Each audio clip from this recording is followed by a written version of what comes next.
All right, this week we're in the book of Habakkuk, and if you're new with us, we are walking through a season this entire summer throughout the month of August in the minor prophets, and we're walking through a minor group of people that had a major message primarily directed towards the nation of Israel. And today Habakkuk is pretty unique in the sense that he doesn't have a message, he has a conversation with God, and God uses that conversation as a message to the people. I think this is really important to understand. You don't always have to have a sermon to have a message. You understand that, right?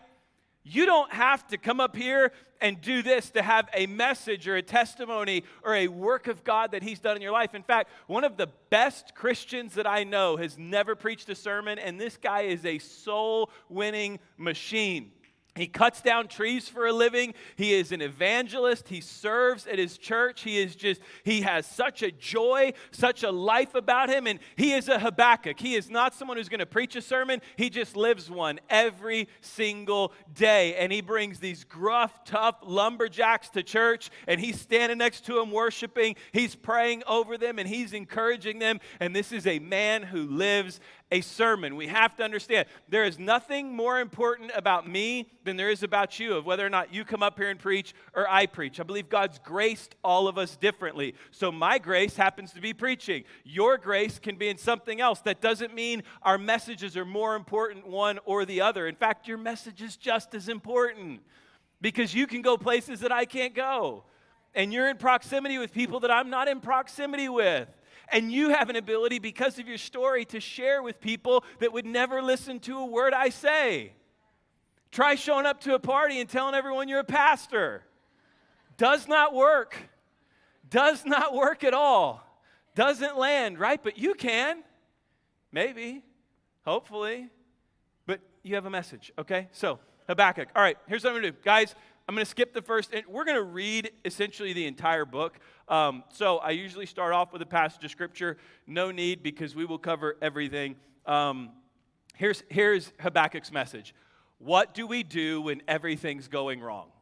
That's his question. In fact, the structure of the book is a little unique. We're going to break the algorithm again this week, and we're going to go with what Habakkuk goes with. He asks God two questions, and he lands on one solution. And his two questions revolve around this. What do I do when everything is going wrong? When nothing makes sense, when the wrong people are prospering, when bad nations are rising up and prospering, when God is using sinners? What do I do with all of this? None of this makes sense. What do we do when things aren't going well? This week, we are doing something I thought we would never do again that we used to do annually, and that is a 2-day trip to Galveston. Parents with kids, this is never a great idea, right? It is. My wife is a 7 on the Enneagram, which means it is like adventure now, think about it later. She's just like, hey, she literally will look at me and say, hey, I've got a great idea for today. Nothing scares me more when she says that. It's like 9 o'clock in the morning. She's like, I have the best idea in the world. I'm like, oh, Lord, no. Like, not on a Saturday. She's like, we can do a beach day.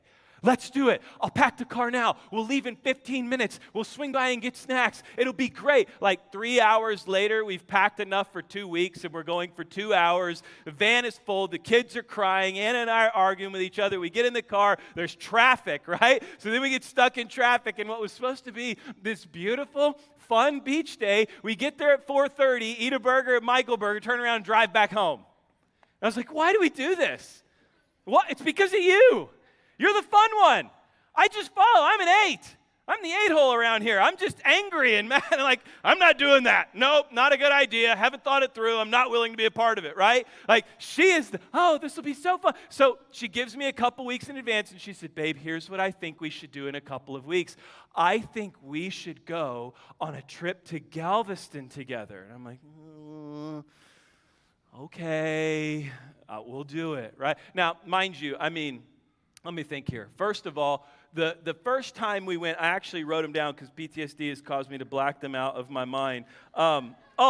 The first time we did the Galveston trip, Zion was I literally packed my daughter's crib in the back of my truck, strapped it down, drove all the way down. We get to the beach house, we get out. Zion was so terrified of the house she wouldn't sleep in it. At 1 a.m. in the morning, I was driving her back to our house, get back to our house, put her in her bed, sleeps like an angel, wake up in the morning, drive back down again, hang out with the family at the beach. Midnight, I drive her back. Like, that was me the first Galveston trip. You would think we learned. No, we didn't.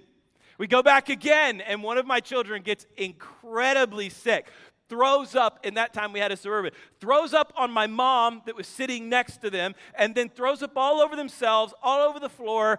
I spent 2 days at the beach in the sun, scrubbing carpet, cleaning a car seat, cleaning out the entire car, packed it up, still stunk with the windows down and vinegar everywhere, got home. That was the second time. You'd think we'd learn. No.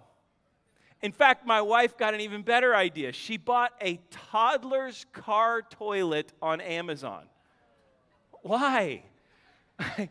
Like, what even, like, where does it, this is not the 1800s. We're not in, like, horse and buggy with no gas stations, no coffee shops, no bathrooms in sight, right? Like, this is not the Oregon Trail. But yet we buy this toilet that goes in the car for toddlers. And of course, this kid screams out, poo-poo. One of my kids says, poo-poo. And Anna was like, yes, I get to use it. It's like, it's time. I'm like, there's a gas station. No, let's use it. So we put it up in the back of the car, and the child climbs back there. And I'll just spare you the details. But it was bad.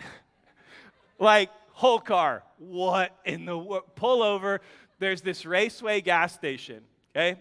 And I pull off at the Raceway gas station. The little inside thing comes out, right? It's like the little insert that they go into, and I take it out, and I am the one who's disposing of this. And I walk out, and I'll never forget this. This is when I swore I'd never do Galveston again. And I'm walking out there, and I go to throw it out. And there is this, like, front curvature on the thing, right, that they sit in. And it was just like the perfect angle to send that in a backward boomerang right at me. Now, I'm athletic, so I got the top half out of the way, but as I'm bailing, swoosh, all over my leg. I'm covered in stuff. Thank you. Covered in stuff. I walk back to the car like this. And I am so mad. And she's like, baby, ready to go? And I'm like, no! I'm covered in stuff. And I got that little, you know, the glass cleaning thing. And I'm literally sitting there, scrubbing my leg, taking their paper towels. And I got in the car, and I looked at my wife, and I said, we will never do Galveston again. Ever. I've had my limit. So guess what we're doing this week? We're going to Galveston, right? And so Anna and I have this conversation. Last night, we're in the car. We had just got our kids' food. Everyone's going nuts. And Anna looked at me, and I looked at her, and I said, this has been 30 minutes, and the car's insane. Are we really driving 2 hours to Galveston next week? And she said, yeah. And she said, what are we going to do when things go bad? It's like, we already know, right? You don't have that kind of track record and then just expect a perfect trip. She's like, what are we going to do when things go bad? And we agreed on two things. Number one, we're going to stay a team. Number one, no matter what, it's not me versus you. It's not this was your idea, or I didn't want to do this in the first place, or why are we doing this, or you bought the toddler toilet, or anything like we're going to stay a team. We're a team. It's Luke and Anna to the end. Nothing's going to stop us. We're going to make this happen, right? We will persevere. Number one, we're a team. Number two, we will continually remind ourselves this trip is not about us. This trip is not about us. This trip has nothing to do with us. This is about our kids getting to build a sandcastle and getting to eat good food and eat Oreos for dinner and everything. Like this is not about us. This is about our kids. Number one, we're going to stay a team. Number two, we're going to continually remind ourselves, this is not about us. This is not about my comfort, not about my luxury, not about my fun. This is about our kids. When I think about the book of Habakkuk and Habakkuk's message, here is essentially what Habakkuk is saying. Number one, what do I do when things go bad? Because things are going to go bad. So he asks two questions, and then he lands on this solution. Here's the solution. I'm going to stay faithful. That's number one, we're going to be a team. Me and God, we're a team. I'm going to be faithful. And number two, and God drives this home. How many of you know this? Not everything to do with your faith has to do with you. It's not all about you. It's not all about your comfort. It's not all about my comfort. It's not all about me having the time that I want and enjoying everything that I want. Sometimes God does things in spite of us. God does things outside of us. And God does things we can't see through people we would have never imagined. And guess what? It's still under God's control. That's the message of Habakkuk. So let's jump in. Number one, he starts with his first question. Let me give you some context first, really quick. Habakkuk is prophesying at the time of like 605 BC, right after the first Babylonian invasion of Judah, okay? So we talked about this last week, right? The Assyrians took over Judah, Babylon comes and crushes them. That just happened, okay? Right after that happens, King Josiah rises up, and King Josiah leads reforms. In fact, in 2 Kings, 23:25, it says, "Never before had there been a king like Josiah, who turned to the Lord with all his heart and soul, obeying all the laws of Moses, and there has never been a king like him." So, Judah gets invaded. Judah gets decimated. Josiah rises up. He leads reforms in Judah. They all start following God. Josiah dies. His two sons take over, and they lead two generations of chaos. They completely rebel, worse than before, worse than the former days, and they're back on the train of rebellion again. And here's the problem. They're rebelling, and they're prospering. Everything's going great. They are living the most ungodly, sinful lives that they can live, and they're making money. Everything's going well. There's peace in the land. They're prospering, and Habakkuk is looking at the situation. Imagine this. This is kind of our context for Habakkuk. He is standing there looking at Judah and Samaria, the nation of Israel, broke into two pieces, and he is saying, what on earth is happening? Bad people are getting good things. Bad nations are prospering. And here I am, and everything's going wrong, and I just don't see an end in sight. What is happening? He does it in two questions, one solution. Here we go. First question, Habakkuk 1:2-4. How long, O Lord, must I call for help, but you do not listen?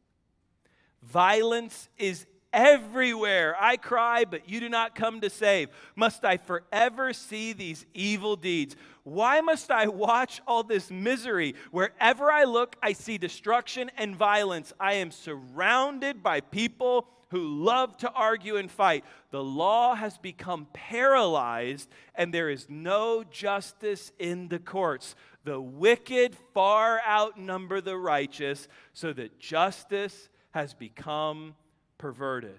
So Habakkuk opens with a question. God, what on earth is happening? The wrong people are winning. The wrong people are prospering. The wrong things are getting the right results. Like, I don't know what to do about this. What do you have to say about it? Here's God's answer. Habakkuk 1:5-11. The Lord replied, "Look around at the nations, look and be amazed. For I am doing something in your own day, something you wouldn't believe, even if someone told you about it. I'm raising up the Babylonians, a cruel and violent people. They will march across the world and conquer other lands. They are notorious for their cruelty and do whatever they like. Their horses are swifter than cheetahs and fiercer than wolves at dusk. Their charioteers charge from far away. Like eagles, they swoop down to devour their prey." And he continues on in this narrative of, I am doing something you can't see. Habakkuk's question is, why on earth are the wrong people prospering? And God's answer is, I'm doing something you can't see, and I'm doing something you wouldn't even believe if I told you. Here's what God is doing. God is inviting Habakkuk into a place of faith. He's inviting Habakkuk. When Habakkuk is saying, why is this happening and how are they prospering? He's saying, you may not believe me, but I'm doing something you can't see right now. Can you trust me? He's inviting him into faith. What is faith? I think we need to recap this. Hebrews 11:1. Now, faith is confidence in what we hope for and assurance about what we do not see. In other words, faith is what you cannot see right now. Let me put it this way.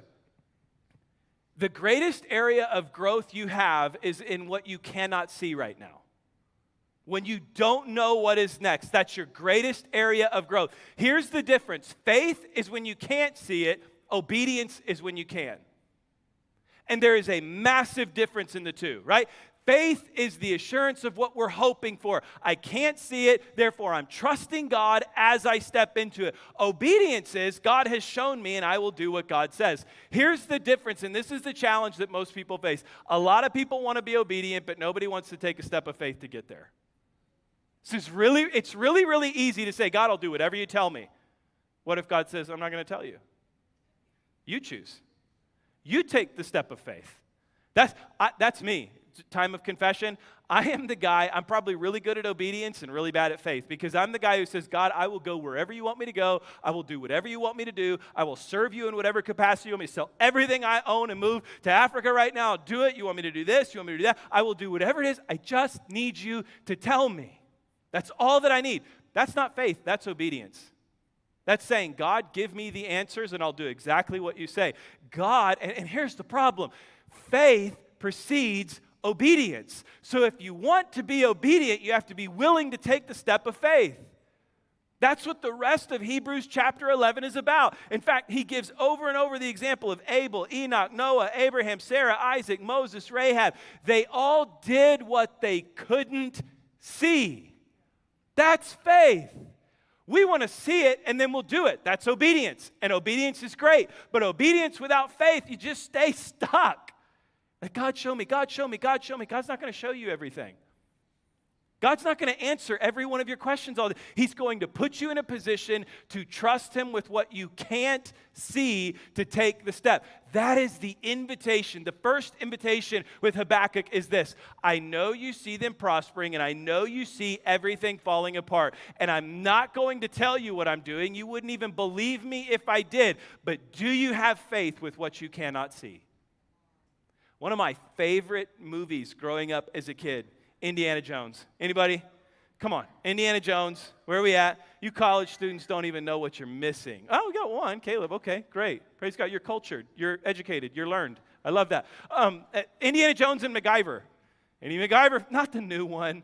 Not the corny new one. I'm talking about the old one. MacGyver and Indiana Jones. And what I loved, Indiana Jones is on the last crusade, and he is searching for the Holy Grail. His dad was a Holy Grail scholar, and his dad is dying, and in order to save his dad, he's got to find the Holy Grail, so he's navigating all of this chaos, and it is this iconic moment in a movie where he comes up to this huge gap, and he knows the Holy Grail's on the other side, and he's sitting there, and he's contemplating to himself, and he's reading his dad's journal, and he's read through all of the notes that his dad's made, and he's like, there's no way a man could jump this, and then he remembers it requires a leap of faith. Guys, do you have it? Impossible. Nobody can jump this. Ah! Indy! Indy, you must hurry! Come quickly!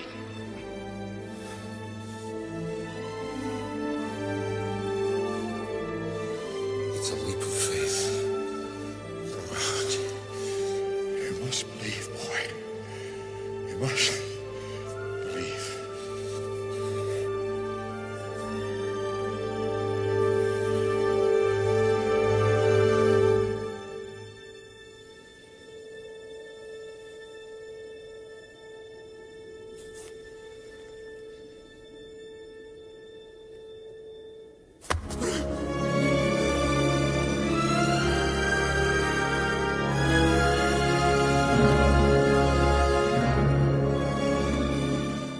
All right, movie critics, what's he do next? What's he do? grabs some rocks. He takes the rocks in the sand and he throws it down, and then he can see the path, right? That's obedience. But what does it take to get to obedience? I want to do it right now. I want to do it right now. You catching me? I mean, like, that's what it takes. That's what he's inviting Habakkuk into. He doesn't say, I'm going to give you all the answers. He says, will you take the step? And if you take the step, then I will reveal to you, and you can walk in obedience to it. There are some things in our life that require the step of faith, and you're committed to the obedience to it, but you're not willing to take the step. You'll never know the end. You'll never know the answer, and you'll never know the result, but you can trust God either way. That's the invitation of faith. The moment you see it, it's obedience. But the moment right before is faith, and that's the invitation. What do we do when everything is going crazy and we can't understand what is happening? We walk in faith, not by sight. Question number 2. So Habakkuk follows this up because remember, God said, I'm going to raise up Babylonians and they're going to destroy the people of Judah. Habakkuk 1:12-17. Oh, my Lord, my Holy One, you who are eternal. Surely you do not plan to wipe us out. Oh, Lord, our rock, you have sent the Babylonians to correct us, to punish us for our many sins. But you are pure and cannot stand the sight of evil. Will you wink at their treachery? Isn't that interesting? Should you be silent while their wicked swallow up people more righteous than they? Are we only fish to be caught and killed? Are we only sea creatures that have no leader? Must we be strung up on their hooks and caught in their nets while they rejoice and celebrate? Then they will worship their nets and burn incense in front of them. These nets are the gods which have made us rich, they will claim. Will you let them get away with this forever? Will they succeed forever in their heartless conquest? This is really interesting. So he asks him a question, why are the wicked prospering? And God says, I'm raising up the Babylonians. His second question is what? Why would you use wicked people? Like, what? You're going to do what? You're going to make even worse people win? Like, why would you raise up wicked people after it? So then Habakkuk has this emo moment where he goes up on top of this watchtower and the wind is blowing, breeze in his hair, and he's just looking out and he's like, I will wait till God answers me, right? So he's having this dashboard confessionals like, speak to me, I'm lost, and here's what happens. Habakkuk 2:1-14. Here he is. I will climb up to my watchtower and stand at my guard post. There I will wait to see what the Lord says and how he will answer my complaint, right? He's like, oh, you want to use bad people? Why would you do that? And here's what God says. Then the Lord said to me, write my answer plainly on tablets so that a runner can carry the correct message to others. The vision is for a future time. It describes the end. It will be fulfilled. If it seems slow in coming, wait patiently. What do we do if we're waiting for a vision? Wait patiently. For it will surely take place. It will not be delayed. Look at the proud. They trust in themselves, and their lives are crooked. But the righteous will live by their faithfulness to God. Wealth is treacherous, and the arrogant are never at rest. They open their mouths as wide as the graves, and like death, they are never satisfied. He continues on with an indictment down to verse 13. He says, has not the Lord of heaven's armies promised that the wealth of nations will turn to ashes? They work so hard, but all in vain. Verse 14, for as the water fills the sea, the earth will be filled with an awareness of the glory of the Lord. Interesting. Habakkuk says, why would you use bad people? Like, what would you even do that for? And God says, everything is under my hand for my glory. Everything, just like the water fills the sea, everything will return to me for glory. Everything will. That's why I love Colossians 1:16. Paul declares this, for through him, God created everything in the heavenly realms on earth. He made the things we can see and the things we can't see, such as thrones, kingdoms, rulers, authorities, in the unseen world.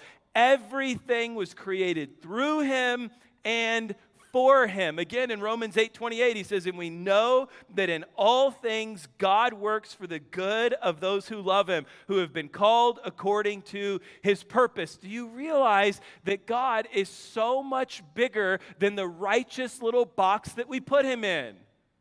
Habakkuk's saying, well, why would you use those people? They're not good people. And God's saying, everything returns to me like water in the ocean for my glory. Everything comes back to me for glory. I think this is interesting. When we're kids, we have this massive view of God, right? He's a big, big God.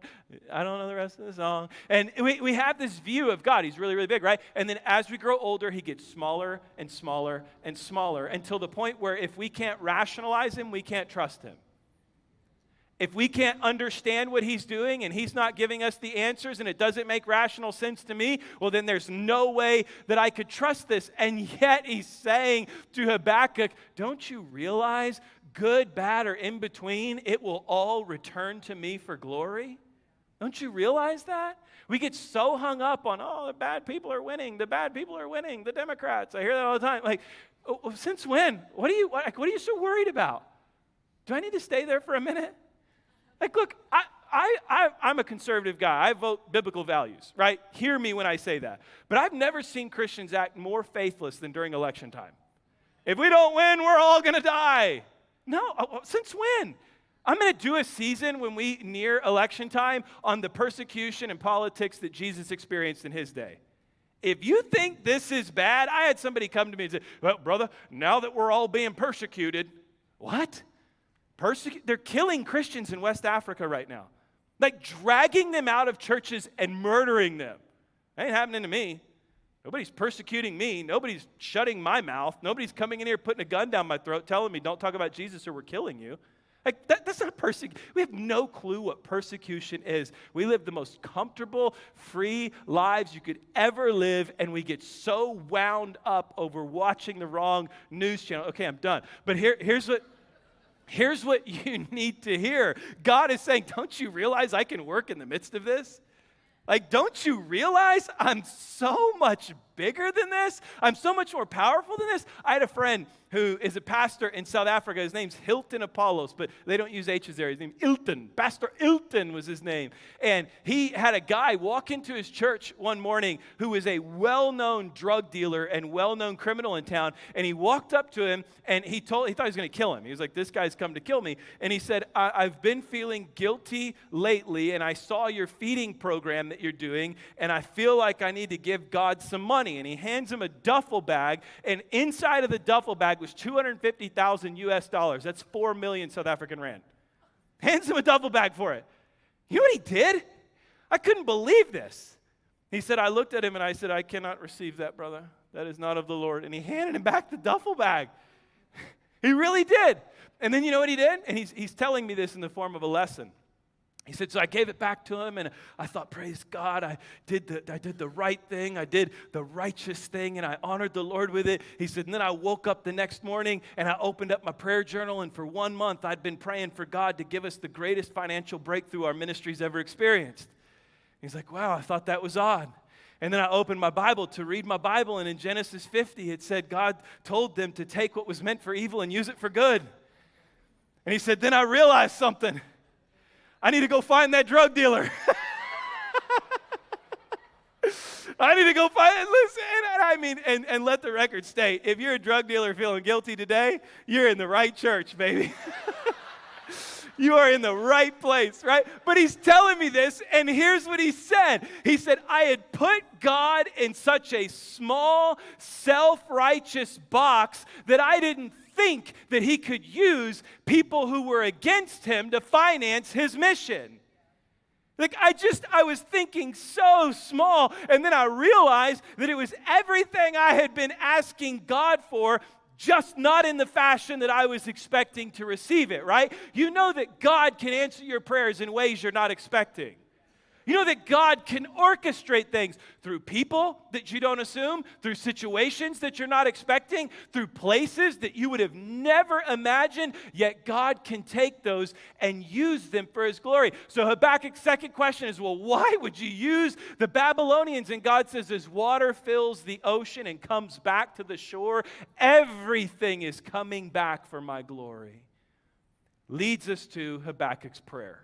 Habakkuk chapter 3, he rolls into this prayer, and in this prayer, he gives such a great message of what it looks like then for us to walk through this. Habakkuk's prayer is this. It's the whole chapter of Habakkuk. I'll break it down into 3 parts. Habakkuk 3, 1 through 2. This prayer was sung by the prophet Habakkuk. I wonder if he's still on top of the watchtower.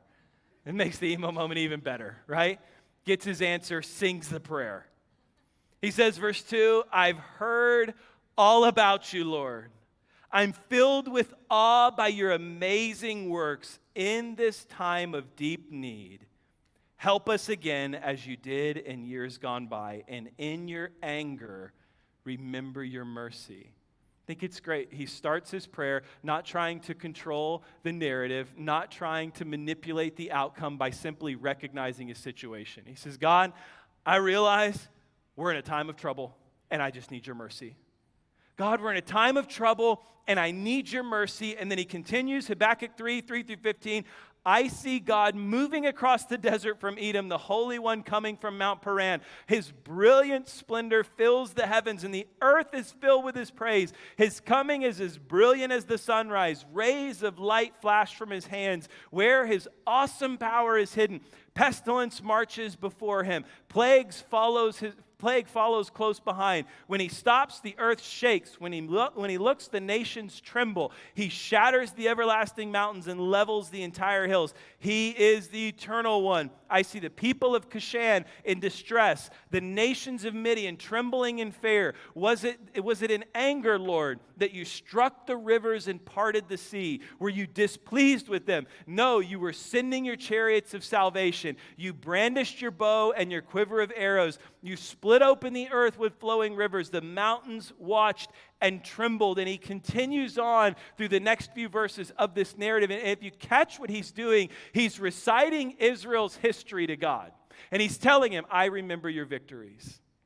I remember your victories when you parted the sea. I remember when the Midianites ran for their lives. I remember when you came up over the mountain and rescued the Israelites when they were being persecuted. I remember these things. The second thing he does, he recognizes the situation, and then he remembers God's past victories. He's saying to himself, I remember how victorious you were. And then he lands here, Habakkuk 3, 18 through 19.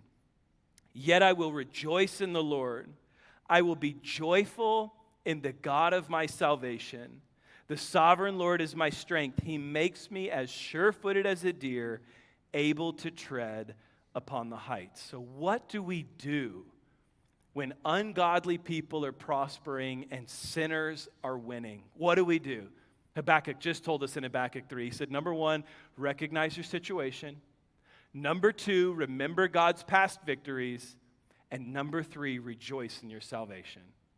I remember, I've told you guys a lot about my testimony. Radically saved. Dad spent half my adult life in prison. Was just a rebellious punk kid, always in trouble, got kicked out of school in the 7th grade. And then Jesus radically transformed my heart in high school. What I haven't shared with you is the years that followed that. So after I get radically saved in high school, I quit running around partying and doing everything that all my friends were doing. And so I basically lost all my friends. So I remember my senior year, I still had friends, but nobody invited me to the barn parties. I grew up in like the woods of Kansas, right? There was nothing to do but drink beer, smoke weed, and go to barns. That's all they did.